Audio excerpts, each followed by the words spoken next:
Vamos a leer Hechos capítulo 4, versículo 8. Yo les recomiendo que si no tienen una Biblia, pues levanten su mano para que le puedan llevar una hasta su asiento y así puedan darle seguimiento a la instrucción. Van a darse cuenta, los que nos visitan, que tratamos de ser muy específicos en cuanto a la enseñanza bíblica y de que sea ciertamente lo que la Biblia dice, lo que nosotros proclamemos desde el púlpito. Hechos capítulo 4.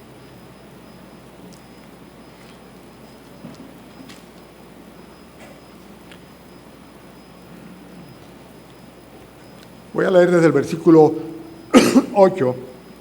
Desde el versículo 8 voy a leer, pero el texto que vamos a utilizar fundamentalmente tiene que ver con los versículos que van del 11 al 31. Para ver el contexto, me voy al versículo 8. Dice: entonces Pedro, lleno del Espíritu Santo, les dijo: gobernantes del pueblo y ancianos de Israel, puesto que hoy se nos interroga acerca del beneficio hecho a un hombre enfermo, de qué manera éste haya sido sanado, sea notorio a todos vosotros y a todo el pueblo de Israel que en el nombre de Jesucristo de Nazaret, a quien vosotros crucificasteis y a quien Dios resucitó de los muertos, por él este hombre está en vuestra presencia sano. Este Jesús es la piedra reprobada por vosotros los edificadores, la cual ha venido a ser cabeza del ángulo, y en ningún otro hay salvación, porque no hay otro nombre bajo el cielo dado a los hombres en que podamos ser salvos. Entonces, viendo el denuedo de Pedro y de Juan, y sabiendo que eran hombres sin letras y del vulgo, se maravillaban y le reconocían que habían estado con Jesús. Y viendo al hombre que había sido sanado, que estaba en pie con ellos, no podían decir nada en contra. Entonces les ordenaron que saliesen del concilio y conferenciaban entre sí diciendo: ¿qué haremos con estos hombres? Porque de cierto señal manifiesta ha sido hecha por ellos, notoria a todos los que moran en Jerusalén, y no lo podemos negar. Sin embargo, para que no se divulgue más entre el pueblo, amenacémosle, para que no hablen de aquí en adelante a hombre alguno en este nombre. Y llamándolos, les intimaron que en ninguna manera hablasen ni enseñasen en el nombre de Jesús. Mas Pedro y Juan respondieron diciéndoles: juzgad si es justo delante de Dios obedecer a vosotros antes que a Dios, porque no podemos dejar de decir lo que hemos visto y oído. Entonces ellos les amenazaron y les soltaron, no hallando ningún modo de castigarles por causa del pueblo, porque todos glorificaban a Dios por lo que se había hecho, ya que el hombre en quien se había hecho este milagro de sanidad tenía más de 40 años. Y puestos en libertad, vinieron a los suyos y contaron todo lo que los principales sacerdotes y los ancianos les habían dicho.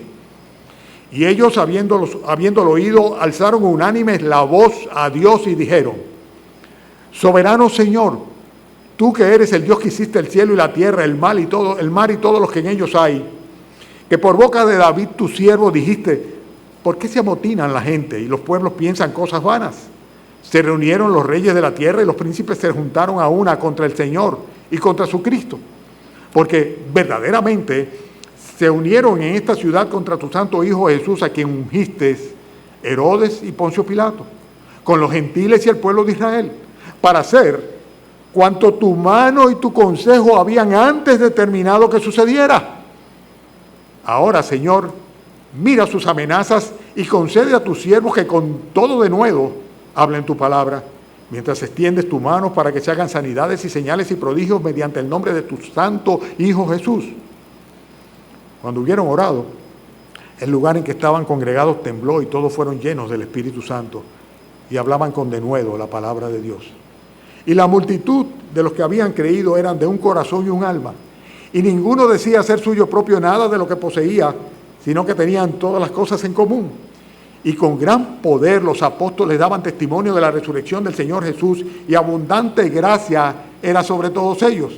Así que no había entre ellos ningún necesitado, porque todos los que poseían heredades o casas las vendían y traían el precio de lo vendido y lo ponían a los pies de los apóstoles, y se repartía a cada uno según su necesidad. Hermanos, siempre cuando se habla de que algo es modelo o algo es paradigmático, estamos hablando de un referente. Y sin lugar a duda que Cuando hablamos de iglesias, tenemos como referente o como modelo la iglesia primitiva, o sea, la primera iglesia que existió, la iglesia en Jerusalén. Recuérdense que a raíz de la venida del Espíritu Santo, el día de Pentecostés, pues se forma la iglesia en Jerusalén. Dice que en ese momento Pedro se levantó, predicó la palabra de Dios, se convirtieron 3,000 personas, y a partir de ese momento el Señor fue añadiendo a la iglesia cada día los que habrían de ser salvos. Pero la semana pasada estábamos viendo un segundo episodio en el cual el apóstol Pedro de nuevo predica la palabra de Dios. Y en este caso se le está predicando a una gran cantidad de personas que estaban reunidas a consecuencia del hecho de que habían sido testigos de un milagro fantástico. Un cojo de más de 40 años de edad, que estaba siempre puesto a la puerta de la entrada del templo, fue sanado. El cojo pidió que ayuda a Juan y a Pedro. Y Pedro y Juan le dijeron, no tenemos ni plata ni oro, pero lo que tenemos te damos. En el nombre del Señor Jesucristo, levántate y anda. Inmediatamente se paró el cojo. Esto fue notorio a toda Jerusalén, todo el mundo se espantó. Era un milagro que no podían de ninguna manera negar o echar a un lado o odiar. Y en esta coyuntura, entonces, los que habían llevado al Señor Jesucristo al Calvario, o sea, los sacerdotes, el Sanedrín completo, todos los fariseos y saduceos, pues todos ellos dijeron, bueno, este es un milagro muy grande, no podemos negar el milagro, pero tenemos que hacer algo. ¿Por qué? Porque toda la gente estaba alabando a Dios y todo el mundo estaba pues creyendo en el mensaje del Evangelio de nuestro Señor Jesucristo, que coyunturalmente habían aprovechado los apóstoles y particularmente el apóstol Pedro para predicarles a todos. Estaban hablando del centro, el meollo del Evangelio, que tiene que ver con la salvación de las almas. El hecho de que todos los seres humanos somos pecadores nos condena al infierno eterno. Y no hay ninguno de nosotros que pueda decir, esto no tiene que ver conmigo. Hemos pecado todos y estamos completamente destituidos, descalificados para ir al cielo. Pero los niños lo decían, Dios muestra su amor para con nosotros, que aún siendo pecadores, Cristo vino a morir por nosotros. Cristo viene a tomar el lugar del pecador, a padecer por el pecador, a bajar, descender a los infiernos en lugar del pecador. Pero como el apóstol predicaba y lo leímos hace un rato, resucitó al tercer día, manifestando su poder sobre la muerte, sobre el infierno y sobre la condenación. El Señor dice que todo aquel que en Él creyere, dice, será salvo. Y esto es lo que estaban ellos predicando. Pero tenían que hacer una aclaración muy enfática a estos religiosos. Y era el hecho de que no había otra forma de salvación. Cristo dijo, yo soy el camino, la verdad y la vida, nadie viene al Padre si no es por mí. Pero ellos lo dicen de otra manera. Ellos lo dicen en el versículo 12 del capítulo 4 que leímos, dice, es que en ningún otro hay salvación. Porque no hay otro nombre bajo el cielo dado a los hombres en que podamos ser salvos. Si queremos realmente escapar de la condenación del infierno, no podemos lograrlo por nuestras obras. Los niños lo decían hace un rato. Lo citaban en las Escrituras. Porque no hay justo ni a uno, no hay uno solo que sea suficientemente bueno para decir, me merezco, me gano el cielo. No, Dios dice que solo Él es bueno. Los demás somos simplemente pecadores. Pero podemos ser perdonados a pesar de quienes somos, a pesar de nuestro pecado. Y podemos ser perdonados si creemos en el único que tiene el poder sobre la vida y la muerte. El que reina en los cielos y también en el infierno. El que tiene el poder, dice que tiene las llaves de la muerte y del Hades. Aquel que si cierra no abre, más nadie puede abrir, y que si abre no hay quien cierre. Aquel que ofrece a los pecadores salvación por medio de la fe en nuestro Señor Jesucristo. Y no iban a desperdiciar la oportunidad. El apóstol Pedro dice que en ningún otro hay salvación. No hay santos, no hay vírgenes, no hay religiones, no hay profetas, no hay absolutamente nada. La semana pasada predicábamos sobre eso, la descalificación universal de cualquier otro medio de salvación que no sea a través de la fe en la persona y la obra de nuestro Señor Jesucristo. En ningún otro hay salvación.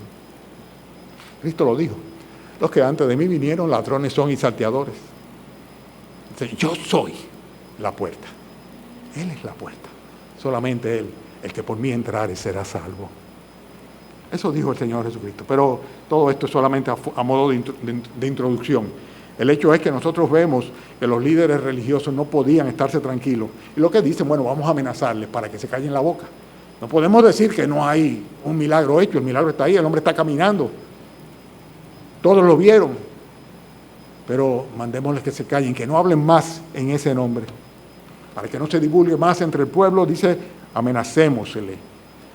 Pero las circunstancias en las cuales estaba viviendo esta iglesia, la primera iglesia, y la característica particular del contexto, la califican sin lugar a duda como una iglesia modelo, una iglesia que puede ser un referente para todas las iglesias en todos los tiempos. Tengo que hacer un paréntesis. Hay muchas cosas que hay por ahí que se llaman iglesia y no son iglesias.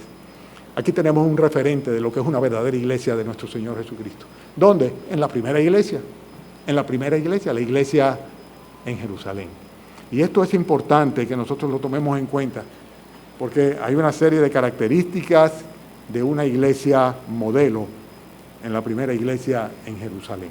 Lo primero que nosotros vemos en el versículo 19 y versículo 20 es el hecho de que esta iglesia, y hago la aclaración por si alguien la necesita, ¿no? La iglesia no es el edificio, La iglesia son los que se habían convertido al Señor Jesucristo, los que habían sido salvos, los que habían creído.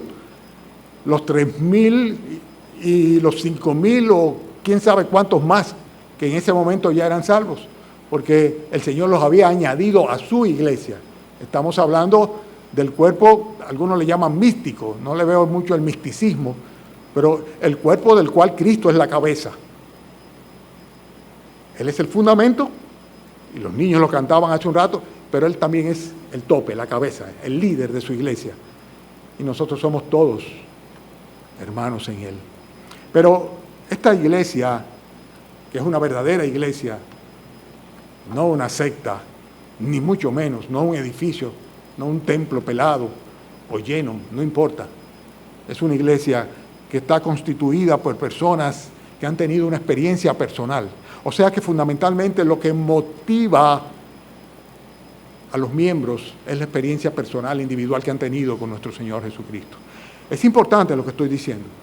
Dice acá, versículo 19, que Pedro y Juan respondieron diciéndole, juzgad si es justo delante de vosotros obedecer a vosotros antes que a Dios, porque, versículo 20, no podemos dejar de decir lo que hemos visto y oído. Tenían un testimonio personal. No solamente habían estado con el Señor Jesucristo durante su ministerio público, sino que ellos eran testigos de los milagros y del poder del Señor, pero más allá de esto, ellos eran testigos de la propia transformación y cómo el Espíritu Santo había venido sobre ellos y cómo sus corazones, su mente y todo su ser había sido cambiado. Y ahora podían decir que realmente ellos eran discípulos del Señor Jesucristo, seguidores de Él. Y dicen, en base a eso, nosotros no podemos dejar de decir y no podemos dejar de hablar, de predicar aquello que hemos visto y que hemos oído. O sea, tenemos un testimonio personal. La verdadera iglesia es aquella en la cual sus miembros tienen una experiencia personal de una conversión genuina. Una conversión genuina. No se trata de una membresía nominal. Se trata de personas que han recibido el perdón de sus pecados, que han nacido de nuevo, como dice la Escritura, que Cristo mora en sus corazones y que tienen una vivencia y una realidad porque han sido transformados por la presencia del Señor en sus vidas. Y el Señor los ha añadido a su iglesia. No importa si es en este local o en otro local, pero son parte de la iglesia universal de nuestro Señor Jesucristo a través de los tiempos. Hermanos, en muchas congregaciones que no necesariamente deberían de llamarse iglesias, hay muchas personas que tristemente no han conocido a Cristo como su Señor y Salvador, no le han recibido en sus corazones, sus vidas no han sido transformadas, no son nuevas criaturas, no han experimentado personalmente una conversión genuina. Eso es muy triste, porque creen que son parte de la iglesia, creen que están en la verdad, creen que están en el camino correcto, pero sin embargo todavía están muertos en sus delitos y en sus pecados. Una iglesia es aquella en la cual los que son parte de ella anteponen la fidelidad a nuestro Señor Jesucristo antes que el respeto o el temor humano. ¿Qué es lo que estaba pasando con ellos?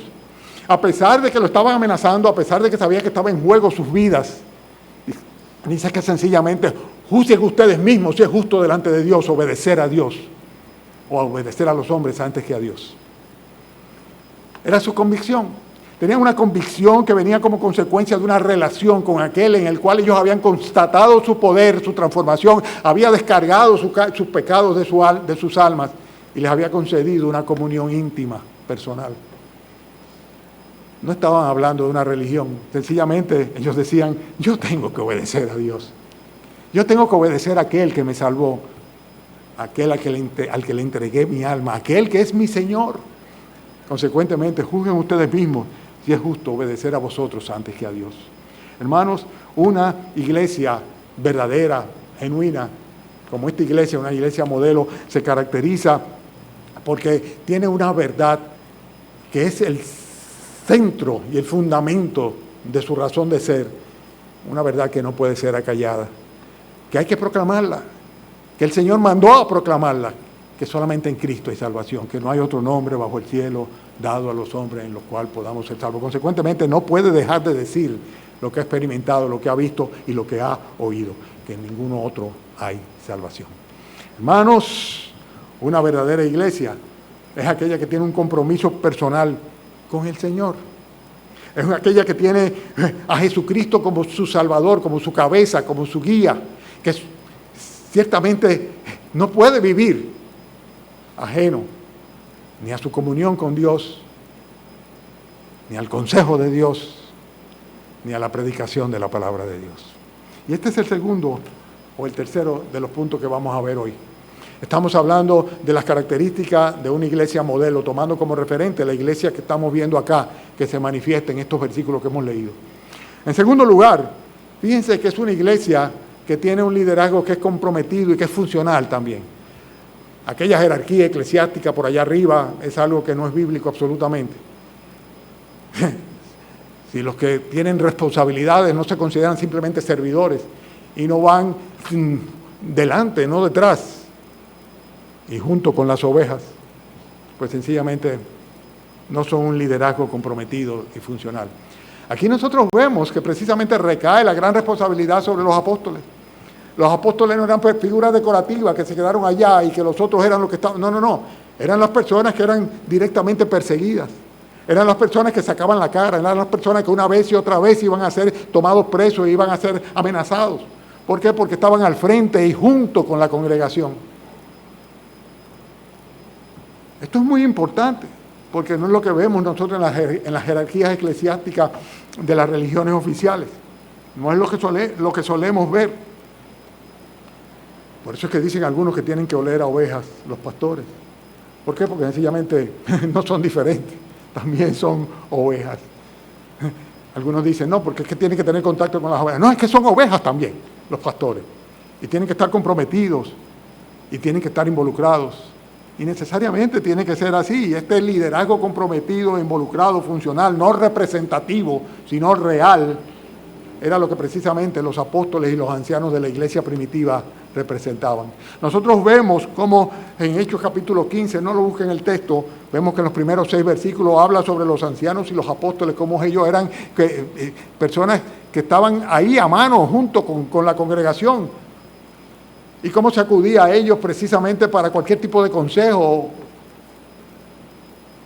Vemos nosotros claramente en Gálatas capítulo 2, versículo 9, cómo dice el apóstol Pablo que reconociendo la gracia que le había sido dada, tanto Jacobo como Cefas y como Juan, los cuales eran considerados como columnas en la iglesia en la iglesia en Jerusalén, dice, nos dieron las manos a Bernabé y a mí en señal de compañerismo, para que nosotros fuésemos a los gentiles. O sea, Pablo y Bernabé iban a salir un viaje misionero y dice, fueron allá y ahí estaban Jacobo, Cefas y Juan.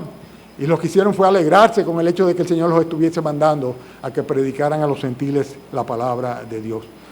Una iglesia, realmente iglesia, tiene sin lugar a duda una identidad muy definida y una identidad compartida. A mí me gusta la expresión esta, que está en el versículo 23. Ustedes lo tienen ahí en el texto. Versículo 23. ¿Qué dice? Dice, versículo, leo desde el 23. Dice, y puestos en libertad, ¿lo tienen? Dice, ¿vinieron a dónde? Ay, qué bella expresión. Vinieron a los suyos y contaron todo lo que los principales sacerdotes y los ancianos les habían dicho. ¿A dónde vinieron? A los suyos. Es una idea de un sentido de identidad. Tú, y el dedo da vuelta en todas las direcciones. ¿Tú eres de los nuestros?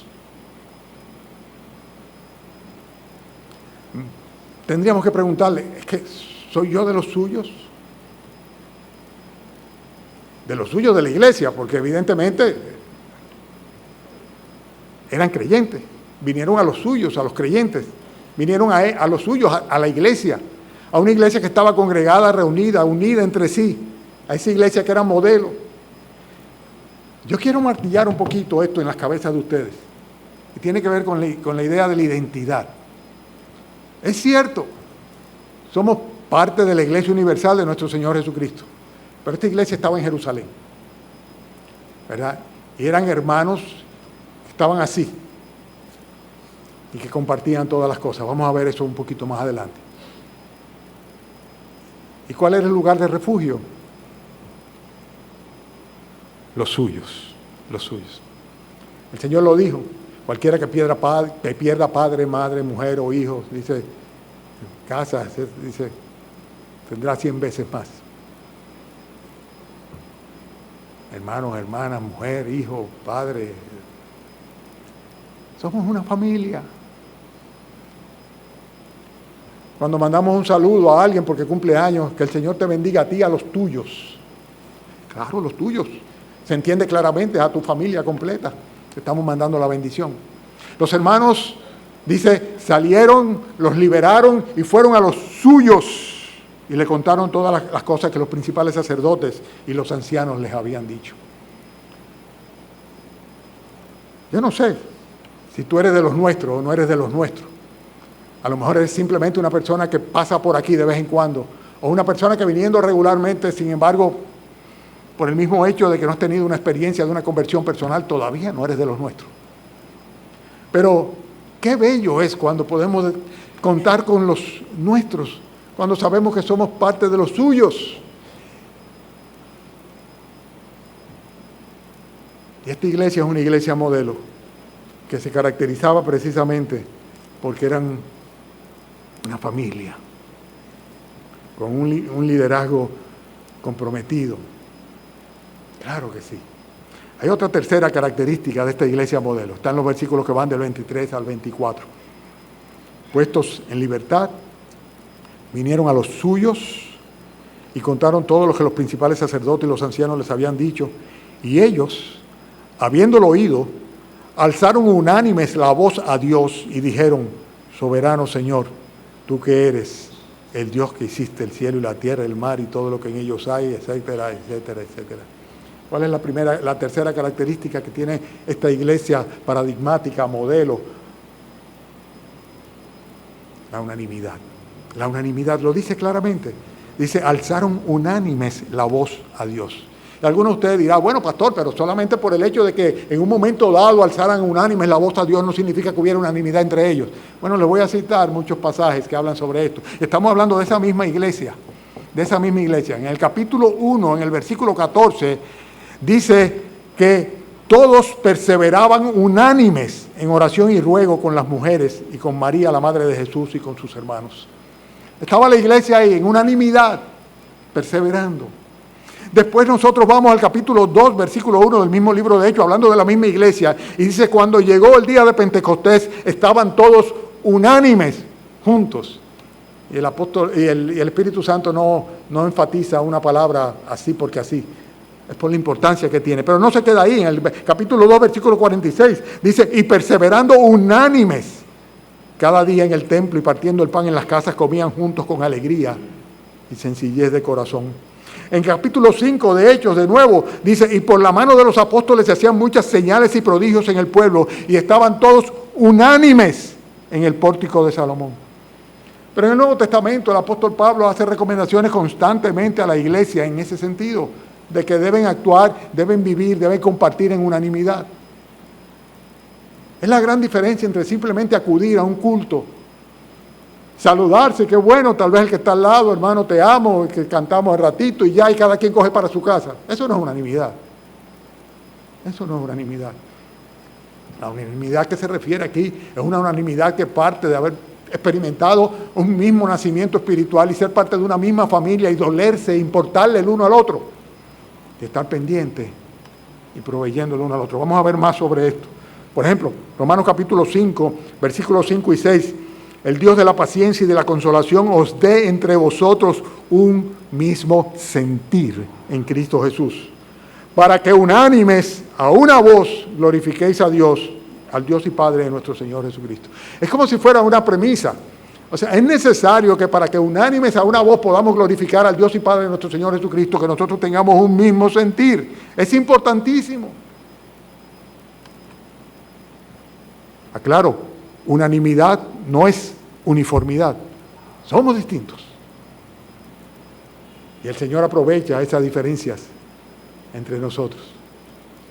Pero si queremos adorar a Dios y glorificar a Dios, tenemos que tener unanimidad entre nosotros. Versículo 27 de Filipenses 1. Solamente que os comportéis como es digno del Evangelio de Cristo, para que sea que vaya a veros o que esté ausente, oiga de vosotros que estáis firmes en un mismo espíritu, combatiendo unánimes por la fe del Evangelio. La idea está clara ahí. Y en nada intimidados por los que se oponen, que para ellos ciertamente es indicio de perdición, mas para vosotros de salvación, y esto de Dios. Dice, firmes en un mismo espíritu, combatiendo unánimes por la fe del Evangelio. Unanimidad, era una iglesia que se caracterizaba por la unanimidad de sus miembros. Y así debe ser cada iglesia cristiana localizada en los diferentes lugares del mundo donde el Señor las ha levantado. Efesios capítulo 4, versículos 1 al 6. Yo, preso en el Señor Jesús, os ruego que andéis como es digno de la vocación con que fuisteis llamados, con toda humildad y mansedumbre, soportándoos con paciencia los unos a los otros en amor, solícitos en guardar la unidad, unanimidad, la unión, unidad, solícitos en guardar la unidad del Espíritu en el vínculo de la paz, un cuerpo, un espíritu, como fuisteis también llamados en una misma esperanza de vuestra vocación, un Señor, una fe, un bautismo, un Dios y Padre de todos, el cual es sobre todos y por todos y en todos. Tenemos todo para ser uno. Y cuando habla de unidad, está hablando de eso. Está hablando pura y simplemente de que cada quien no es una vida aislada, que somos una familia, que somos un solo cuerpo, que cada uno tiene una función, que cada uno debe llevar a cabo el ejercicio de las funciones de sus dones en beneficio de los demás. Que yo no me gobierno, Dios me gobierna y yo me debo a los demás, y tú también. Esta es la iglesia modelo que nosotros tenemos en Jerusalén. Había una gran unanimidad para adorar al Señor, unanimidad para orar al Señor, unanimidad para todo absolutamente, para guardar la unidad de la fe. Características de una iglesia modelo. La cuarta, ya estoy casi terminando, nada más me faltan 3. Comparten sus oraciones teniendo una unidad de propósito. Versículo 24 al 28. Dice, y ellos, habiéndolos oído, ¿me siguen todavía? En Hechos 4 estamos, ¿verdad? Y ellos, habiéndolo oído, alzaron, ¿qué dice? Unánimes. Qué bella expresión, ¿eh?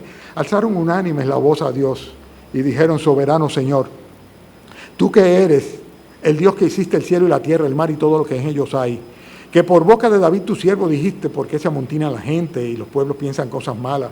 Se reunieron los reyes de la tierra, los príncipes se juntaron contra el Señor y contra su Cristo, porque verdaderamente se unieron en esta ciudad contra tu santo Hijo Jesús, a quien ungiste, Herodes y Poncio Pilato, con los gentiles y el pueblo de Israel, para hacer cuanto tu mano y tu consejo habían antes determinado que sucedieran. Fíjense que lo primero que hacen es apelar a la oración como una primera opción. A unanimidad alzaron su voz. Hay una problemática, hay una situación en particular, hay un peligro, hay un hermano con dificultades, hay una persecución, hay un riesgo, lo que fuera que esté por delante. Dice, vamos unánimes a alzar la voz al Señor, a orar en unanimidad. Qué preciosidad esto. Y fíjense cómo lo hacen con el debido respeto, soberano Señor, como se debe orar, como debe ser la oración congregacional, pero también con discernimiento. Ellos estaban comprendiendo bien cuál era la circunstancia, y no solamente eso, comprendían que el sufrimiento y el acoso por el cual estaban pasando era parte de un plan soberano de Dios. Dice, no están haciendo otra cosa que cuanto tu mano y tu consejo habían determinado antes que sucediera. Qué bendición, qué claridad espiritual y mental. Esa persecución no era otra cosa que parte del plan de Dios para establecer y fundamentar en medio de esa crisis a esta primera iglesia. Vienen dificultades, claro que pasamos por dificultades personales y congregacionales, de todo tipo. Y en los últimos años, en los últimos tiempos, ya yo a veces digo, bueno, ¿qué más voy a ver? ¿Qué más va a pasar? Pero todo está dentro del plan soberano de Dios. Y fíjense qué interesante.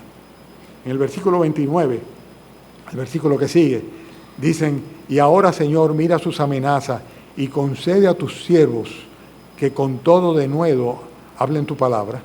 Ajá, óyeme, qué distinto a lo que hubiera yo pedido, tal vez. Y hubiera dicho, Señor, protégenos de esos malvados, aniquílalos, fulmínalos. Es injusticia. No, ellos no piden ser protegidos, sino que piden ser animados. Ni siquiera piden, protégenos, Señor, del Sanedrín y de los malvados que te crucificaron en la cruz. Dice, sino sencillamente, Señor, dice, permite que tus siervos con todo denuedo, con coraje, con valor, dice, anuncien o hablen tu palabra. Bueno, es un paradigma, sin lugar a duda, es un referente, es un modelo, es un ejemplo de lo que debe ser la actitud de cada uno de nosotros. Más que amedrentarnos, atemorizarnos, avergonzarnos a veces inclusive, si somos hijos de Dios, pues debemos llevar a cabo la misión mientras estemos en la tierra de predicar su palabra. Es posible que no lo hayas hecho, pero Pedro, Juan y los hermanos de Jerusalén no estaban perdiendo el tiempo en cuanto a eso. Era una iglesia que estaba sencillamente compartiendo sus oraciones, teniendo una unidad de propósito y predicando la palabra del Señor. ¿Por qué? Porque priorizaban la palabra de Dios sobre cada cosa. Versículo 29 ya lo leímos, leo el 30 ahora. Mientras se extiende, concede a tus siervos que con todo de nuevo hablen tu palabra. Versículo 30. Mientras se extiende tu mano para que se hagan sanidades, señales y prodigios mediante el nombre de tu santo Hijo Jesús. Cuando hubieron orado, el lugar en que estaban congregados tembló. Y dice luego que, y todos fueron llenos del Espíritu Santo y hablaban con denuedo la palabra de Dios, lo que ellos le habían pedido al Señor. Hablaban con denuedo la palabra de Dios. En una iglesia bíblica cristiana, la Biblia es el centro.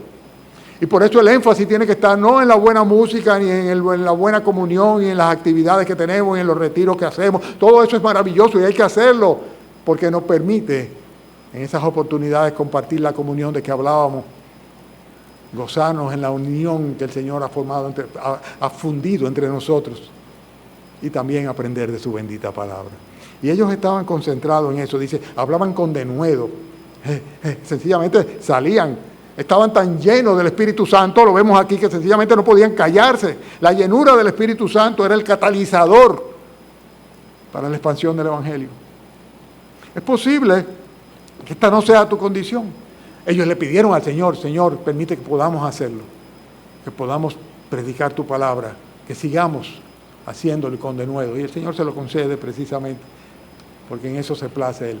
Es que no hay otra manera como alguien puede ser salvado, a menos que crea que el Señor Jesucristo murió por sus pecados y que tiene el poder para salvarle y que confíe en Él. Y nadie podrá creer a menos que escuche, porque la fe viene por el oír la palabra de Dios. Y nadie va a escuchar si alguien no es enviado a predicarle. Por eso es importante ir.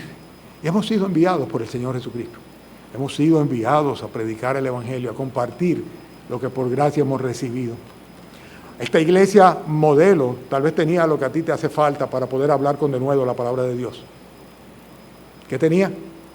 La llenura del Espíritu Santo. Dice, y todos fueron llenos del Espíritu Santo. Y, como consecuencia, dice, hablaban con denuedo la palabra de Dios. ¿Saben qué? Cuando el diablo sabe que te perdió, que tú no puedes ser más de él, que el que está en ti es más poderoso que el que habita en el mundo, y que tú eres un hijo o una hija de Dios, entonces se concentra en ver cómo te distrae.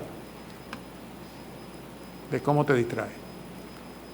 Y las ofertas se multiplican. En los años que tengo de convertido he visto cómo las opciones son cada vez más y más y más, y eso aleja a la persona de la palabra de Dios y del tiempo de oración y del tiempo devocional y de la comunión de los santos y de la iglesia de nuestro Señor Jesucristo. Lo que hace es que te distrae. Y en vez de estar lleno del Espíritu Santo, a lo mejor estás lleno de Netflix, por decir algo, o de TikTok, o de Instagram, o de quién sabe qué cosa de eso. Porque ahí es que están nuestros ojos puestos, ahí es que está nuestro corazón. Tal vez por eso es que no puedes hablar de la palabra de Dios, y mucho menos hacerlo con denuedo.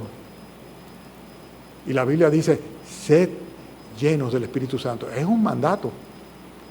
O sea, Dios le demanda al creyente que busque la llenura del Espíritu. Y yo no conozco otra manera, a menos que alguien me muestre lo contrario, que no sea a través de la lectura de la palabra de Dios, la oración y la obediencia. Así somos llenos del Espíritu Santo. Dios lo dice, yo lo creo y lo pongo por obra. Y Él hace la obra. Estamos hablando de las características de una iglesia modelo. Ellos priorizan la exposición de la palabra de Dios.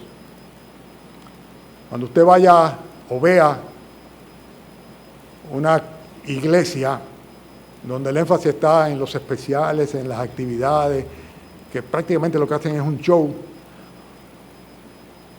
o el que se para a predicar solamente está dando consejos de cómo vivir prósperamente.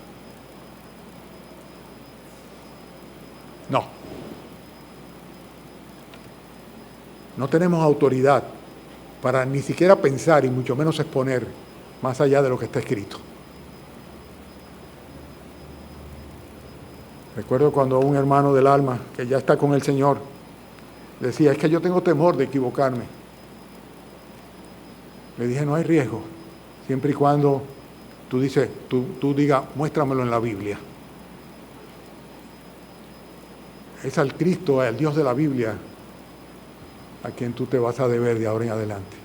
Y se entregó a Cristo hace muchos años, y murió en Cristo,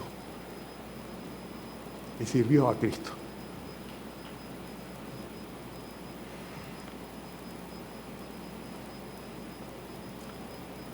Finalmente, hermanos, ya para terminar, los últimos versículos 32 en adelante, dice, y la multitud de los que habían creído era de un corazón y un alma.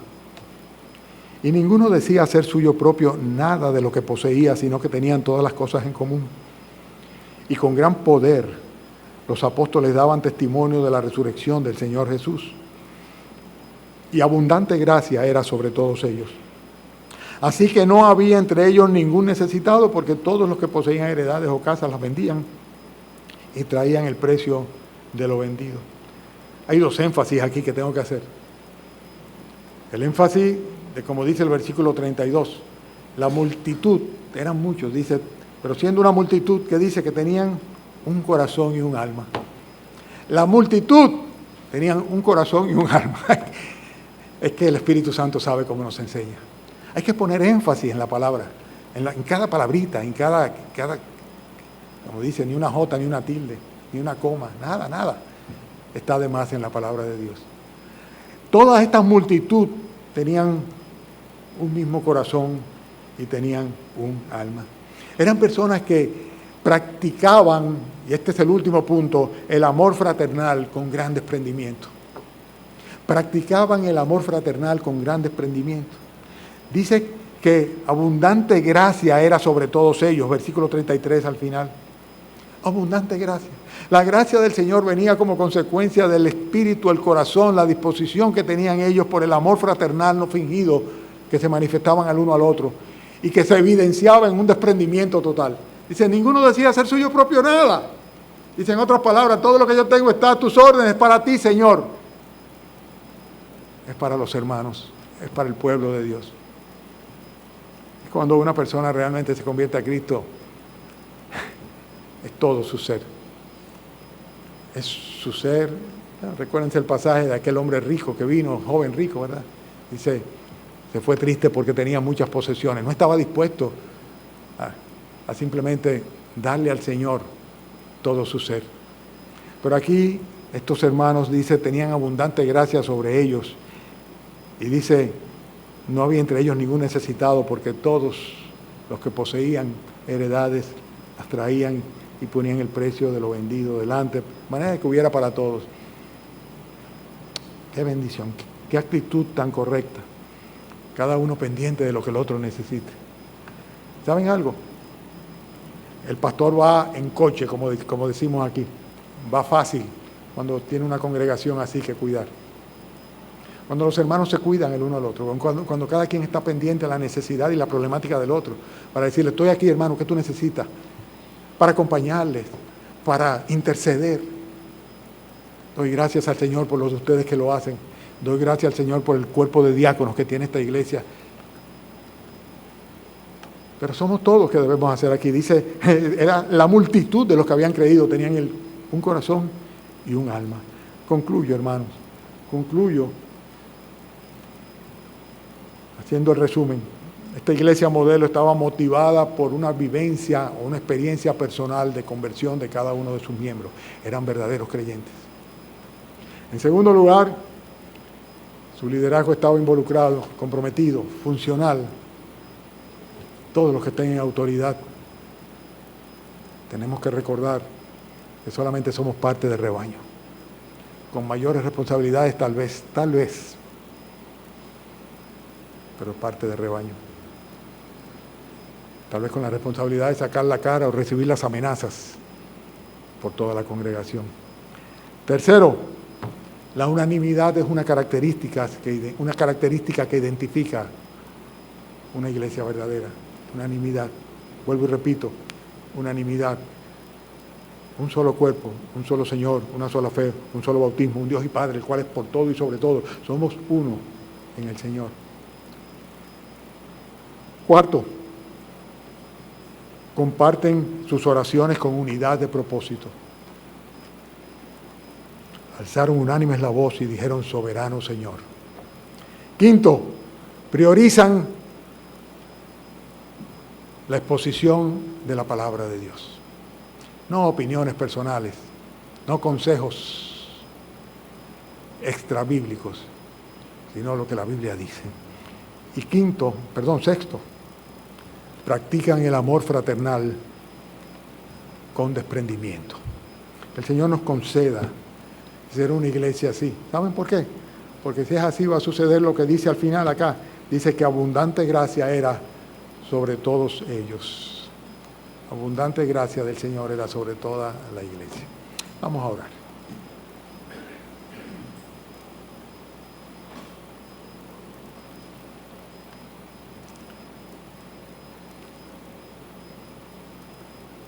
Gracias por instruirnos, Señor, mediante tu palabra. Gracias por el tesoro invaluable, Señor, que ella representa en nuestras vidas. Gracias, Padre, porque a través de los siglos la has preservado, Señor. Trajiste tu revelación y, Padre, damos gracias porque la podemos tener hoy día con tanta facilidad a nuestro alcance, Señor. Gracias por tu iglesia, por tu cuerpo, Señor, el cuerpo de tu Hijo, nuestro Señor Jesucristo. Gracias por su liderazgo sobre la iglesia. Gracias, Señor, por el amor entre los creyentes. Gracias, Padre, por las oportunidades múltiples que nos das, Señor, de exponer tus verdades a otros. Pero gracias sobre todo, Señor, porque tú sigues añadiendo cada día a tu iglesia los que han de ser salvos, Señor. Y queremos rogarte en esta mañana, Señor, que si hay aquí alguno que todavía tú no has tenido misericordia, les has perdonado sus pecados, Señor, y lo has salvado, queremos pedirte, Señor, que tengas misericordia. Queremos implorarte, Padre, que tú le lleves, Señor, a convicción de que tiene que arrepentirse, abandonar su vida para seguirte a ti de una vez por siempre. Hasta la eternidad, Señor, hasta la eternidad. Porque tú habrás de perdonar sus pecados y, Señor, su nombre estará anotado en el libro de la vida. Gracias por Jesucristo, tu Hijo. Gracias por tu misericordia y tu perdón. Bendícenos, Señor. Bendice a nuestros hijos, nuestras familias. Bendice a cada uno en particular. Te lo suplicamos, Señor. Te suplicamos que abundante gracia esté sobre cada uno de nosotros. En el nombre de Jesús. Amén.